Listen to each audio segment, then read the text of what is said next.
Pato. Ayan o. Lilitsyon si Albino.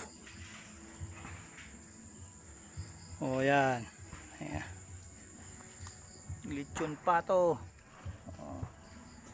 Tama. Nagsasawa na daw sila ng litsyon manok tsaka litsyon baboy. Pato naman. Ayan o. Pulo mo dyan.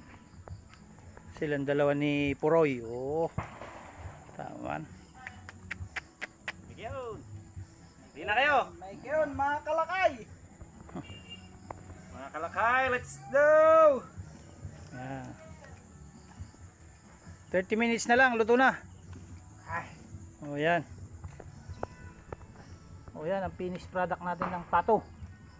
Lechon pato. Ang grabing baga yan, oh.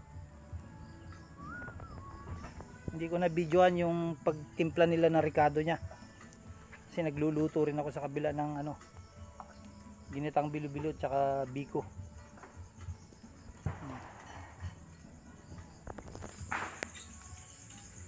Yan, finished product ng pato.